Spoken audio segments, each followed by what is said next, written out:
Terminal 1 at Dublin Airport. We've been up for about 24 hours. Shane is pretty vehement that I stole his milk. Didn't, was just literally sitting directly at his feet the whole time. So I need to get wee special milk. you're going to apologise to me on camera? Just want to see yourselves? Yeah. Oh Jesus. We look like we've been held hostage for many weeks. But I've been getting fed, you haven't. And our flight to LA is imminent. It's like pouring a breaking heart on a broken. Just hope the food or drinks trolley doesn't decapitate me or scalp me. Bar that, have a great time. Won't you spare me a second while We're joking about some of the stuff before this, being like, never heard of Ethiopian Airlines, where are these guys coming from, do they have insurance? It's amazing, we've got everything. it's not over, I swear I'll believe.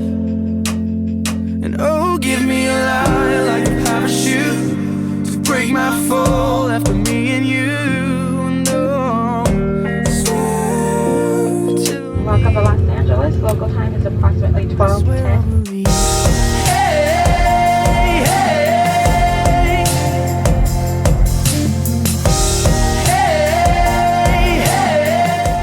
Got a Jeep that I'm very nervous to drive. Don in Alamos hooked us up. He didn't really hook us up, he just gave us the deal we agreed. But so I've driven with other people before, like under adult supervision. I've never been like the main driver.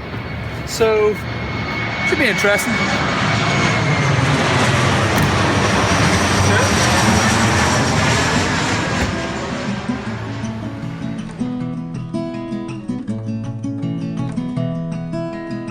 We're on the freeway now. I'm nervous, but it's good nerves, and I'm also very excited about being here as well. We keep catching glimpses of Hollywood sign, which is making me very excited. Yeah, we just go get it in the apartment, dump the bags, have a shower and have a swim, dump the bags, empty our bags and then head out and see what's Empty our bags and throw suitcases out. at the stable centre there. Yeah, that's shit. Yes.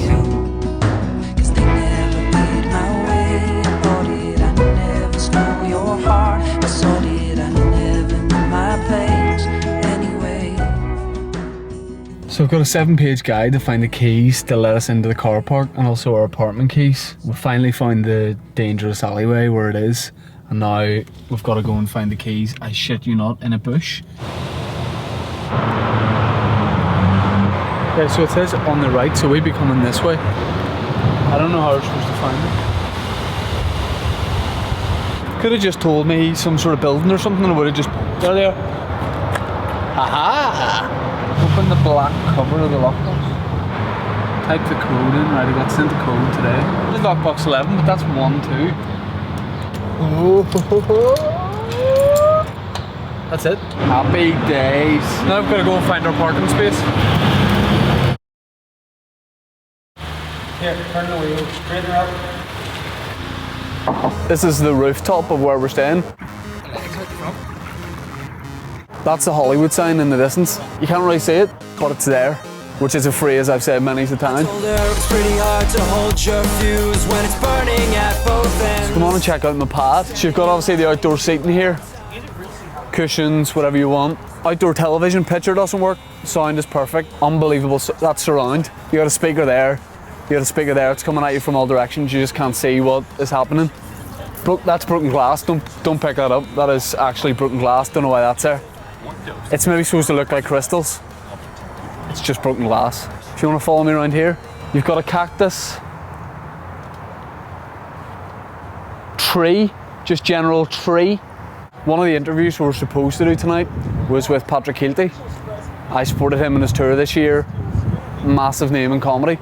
But he's got to go back to London to work on Radio 2 for a week, so that's sort of fallen through. It would have been amazing to have that, because he's made a huge name for himself and now he's living out here. So we're worried that a few interviews aren't going to happen. I do feel pretty inspired, like even seeing that Hollywood sign. A sign is all it is, but there's something about it that's pretty magic. Tonight the plan is go for a bit of a stroll around here, get our bearings, have a couple of beers, because tomorrow night and Wednesday night we want to be out gigging as much as possible. If interviews fall through and if gigs don't happen or they're a nightmare, we'll just keep being professional.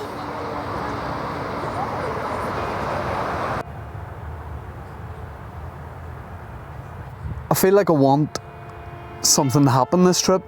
And I don't know whether I'm forcing it too much.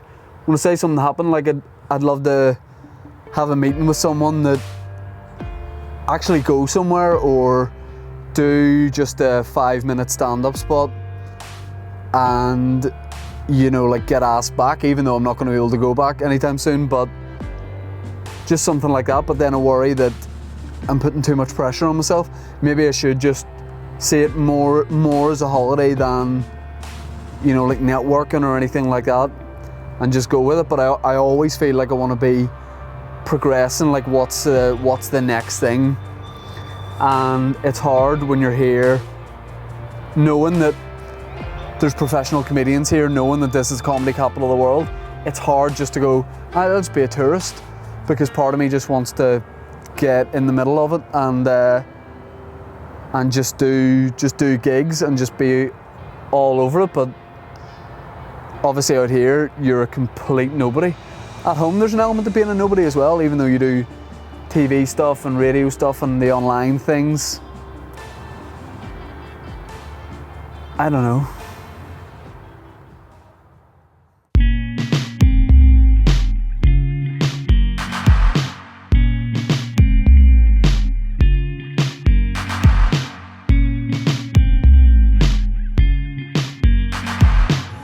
Here we go! Where the party at, huh? Where's the party at, baby? I need some, baby. Hey, baby. Oh, baby. Papa needs some sugar, baby. Come to my party, baby. Why is nobody going to watch it? I pitched this documentary so many times to the point where they just said, literally were like, stop talking this about this. Please do not mention this documentary again. So we've just decided to do it ourselves, and I sort of think they've missed out on such gold as when Dave slipped on a pillow in the living room.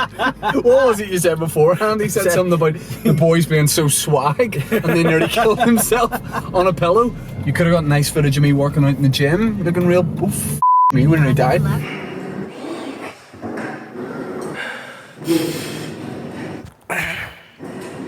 We've gone the wrong way. No, We're supposed to go back that way. Yeah, we were. I've been holding on to something to say,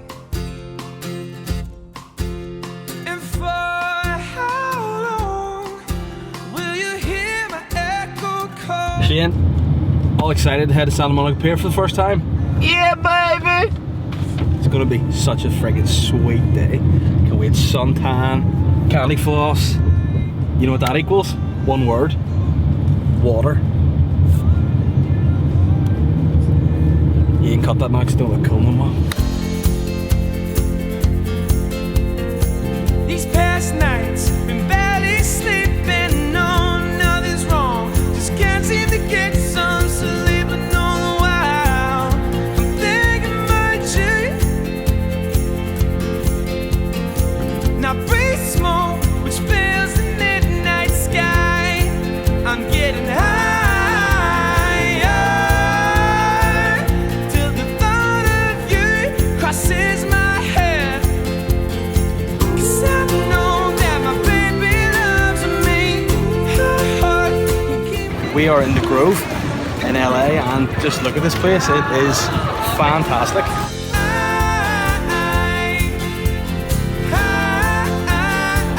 And then we're going to go see a bit of the sights and then just party tonight. I'm leaving a legacy in LA, and you know, probably leave some other things in my wake over the course of the next couple of hours. Primarily vomit in urinals, I'm sure, but it'll be good. Darling, you're hard to love. So we're on the Paramount lot, having a talk louder. We're on the Paramount lot right now. We're looking around the town essentially that they build for film and television locations. Hoping you might can hardly get much rest. Just another game up, but just for me. You know that I love you. Well, we're going to do sign-ups. That doesn't happen back home. That means there's 50 guys trying to get 10 spots. So you show up a couple hours before the gig, put down your name, goes into a bit of a barrel and just gets drawn out like a raffle, and then you get to do 3 minutes of stand-up.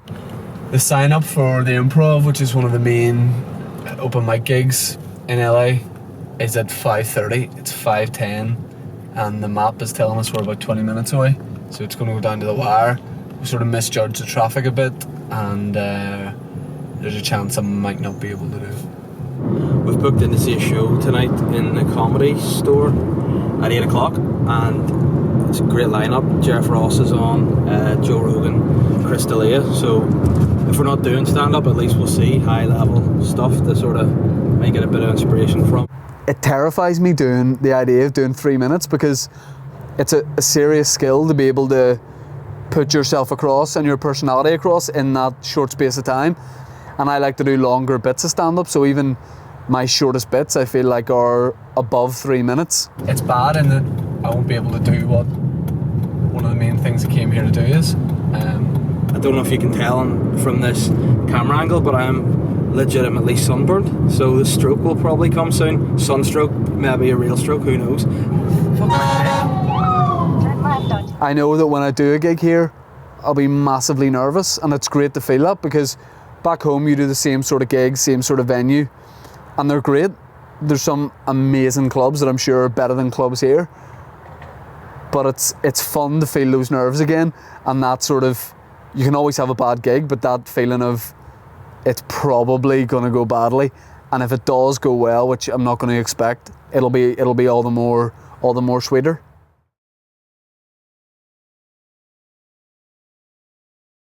First gig in America done. So we made it to the Hollywood Improv just in time.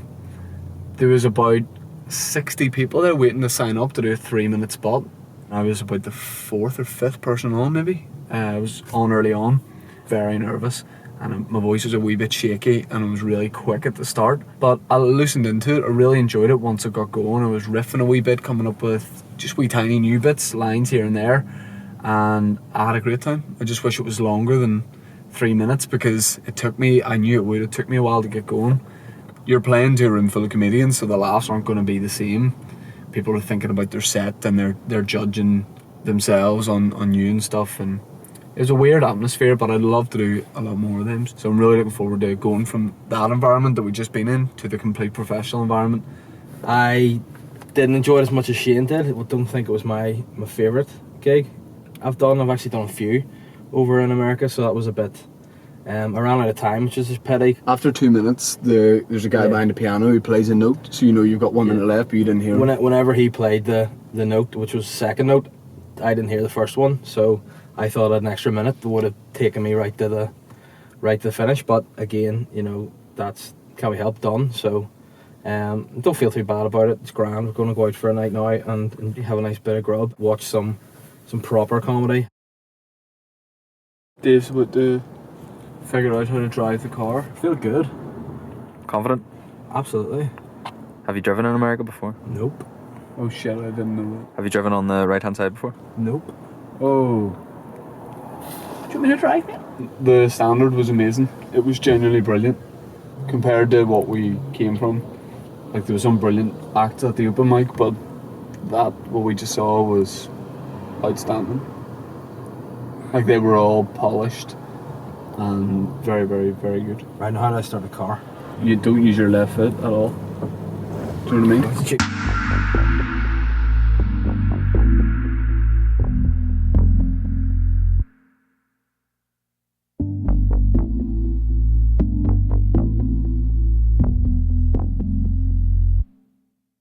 So we're just back in the apartment after meeting Ryan. He basically wanted to know a lot about us and what we were doing here.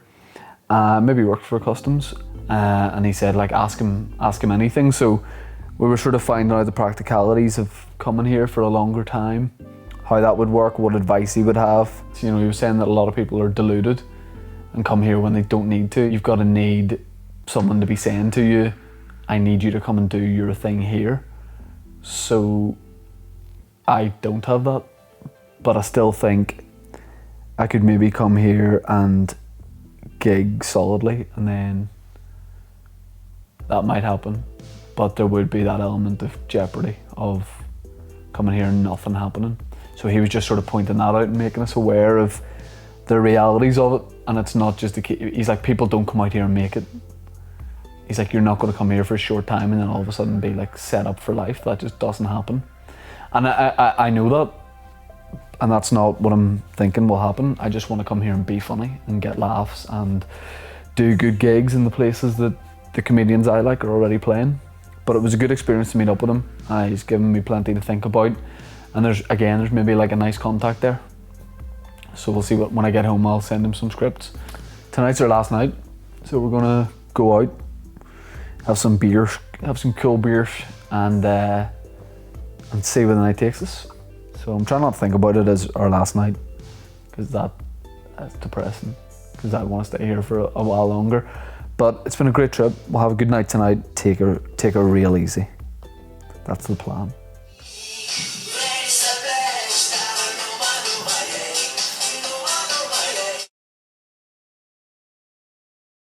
I think on our last day, we should get up early in the morning and go up to Runyon Canyon, up near the Hollywood sign, and have a big emotional moment where I cast my eye out over Los Angeles and see the dream, see the comedy dream, and then maybe like I put my hands out. So this is Griffith Park. This looks out over everywhere in LA. That's where we're staying over there. It's a bit foggy, but you can pretty much see everything. And then if you look over there, you can see the Hollywood sign. It's a weird feeling.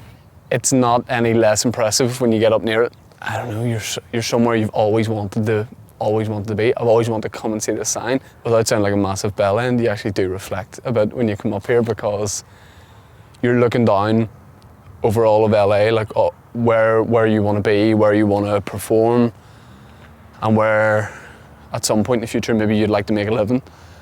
And to come up here and see it all is just breathtaking. Like that's it, you know, in terms of the whole industry of like film and stand-up and television, all that sort of thing that I want to do. It's just there. It's all just there.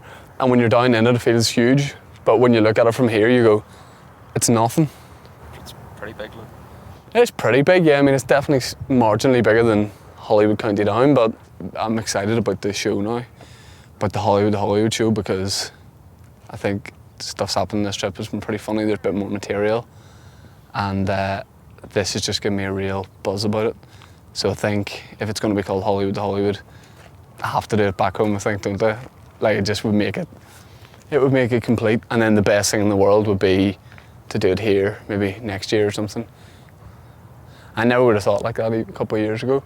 I'd always been like, nah, it's ridiculous that people just don't do that. But then, like everything I'm finding out, like if you just try it, if you just go for it, you never know what can happen. Gives a flex. Flex? Oh, yeah. I'll give you one too. Equally as impressive. Just from my wee daddy. Hey! If you could see what I'm looking at right now, we're up at the Hollywood sign. Yes, I saw that. But you'll want to see it. But when we arrived here, it was like foggy and a bit overcast. But now the sun's come out, and it's amazing. It's amazing. Okay, love you. Bye. At the start of that conversation, I said, "You're not going to believe what I'm looking at," and he went, "A big set of tits." Dave and I have started a phrase that we're hoping initially will catch on in California. So let's give an example. So, compliment me on my bag. Yo, bro, that bag's so water. Those people are going to start doing it. Yeah. So, nice camera, mate. It's so water. And water, what is water? It's pure. It hydrates clean, you. it's fresh. It's clean. It's everything. Like you need water. You need swag. You need good stuff. People say there's celebrities all over this trail, and I think we're just about to see George Clooney, Ryan Gosling, and Russell Crowe. So, just don't freak out. I just tripped, but that's so water. What celebrity do you think people think I am up here? Screech from Saved by the Bell. Do you reckon we could start a hashtag? So water. Yeah. I know the next photo I put up on Instagram, hashtag so water. Last night went out for some drinks. It was all very quiet. Before you knew it, we were at a frat house. Not a sorority house, a frat house full of guys. The most civilised guys you've ever seen in your entire life. They didn't have beers. They're like, oh, come to our frat house, there's going to be this, there's going to be that.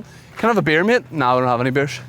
What would you have to do to quit your full-time job? What gig would you have to get? Or what would have to happen before you went, I quit? I can take a career break, so if something sprung up, I take a year, 2 years. How often do you think about it? Every day. Every day. Do you think it holds you back at all for the things you're doing now? Yeah, 100%. Because you look at you guys, you can make videos, you can just decide I want to do something. Yeah. The journey seemed a lot shorter on the way back down there, and we were looking forward to getting into the car and getting some water. And then we realised, nope, down the hill, halfway up the mountain. So lovely little walk to go. It's fine. And then you got to go home, and obviously party always wants to go home, but it's like you just get to have a wee quick glimpse. It's like Los Angeles lifts up a wee bit of its dress and just shows you a wee bit of leg, and then fires the dress back down and goes, get out, you're barred. It's a wee flirt. So now we're on our way finally to the airport. We're here in good time, spirits are good, morale is high, and we're not looking forward to going home. It's weird, it's like at the end of any trip, you're always, you know your time's up, you're ready to go. If I ever die, when your time's up, just go with grace. I think probably the next day or so, over the weekend, I'll be sitting around pretty down the dumps about it, but all in all, better trip than I thought it was going to be, when I thought it was going to be great. So I'm delighted, I'm sleepy, I'm looking forward to seeing my own bed, but superb, and I can't wait to come back. And Lost in your eyes, fell deep into the night. Took a walk to the other side, just to see what it would feel like. Caught up in the moment, I lost all control. Just touched down at home. I've realised that I no longer know how to drive after being away for 4 days. And also you can see my big bushy beard because I haven't shaved since I've been away, so a lot of people probably won't recognise me now. A lot of people go away and pick up accents and stuff, which I think's just absolutely whack, man.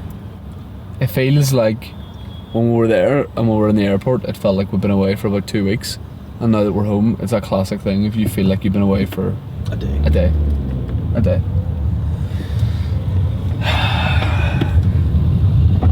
I am looking forward to a cup of tea now. I'm bed. Just about me and that.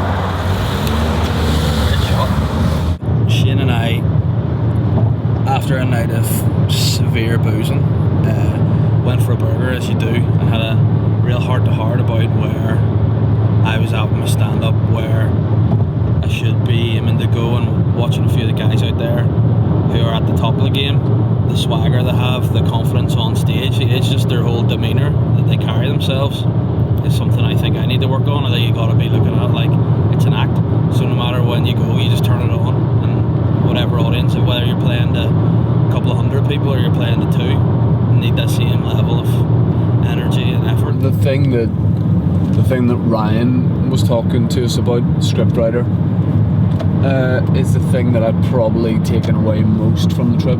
So I think it's combining what he said with what Jack said, which is it's all about networking and contacts. I think you have to spend a long time making those contacts and speaking to people, and then hopefully maybe if they get to know you better or they think the stuff you do is good, will ask you to go out there to something, whether it's booking you for a job or developing a project that you're doing. Because now I feel like I've actually been there and I know a bit of what it's like, and some of the experience that I was writing about, I didn't really have a clue. I was just winging it because I've never done stand-up in America. So now that we've been to watch stand-up and do stand-up, and we've seen like the best comics, but also we've seen the comics that struggle to get a laugh, it has energised me. I'd say it's energised me. I want to go home and sleep for about 9 days, and it was definitely worthwhile, and it was definitely the best trip of my life. It was just so water.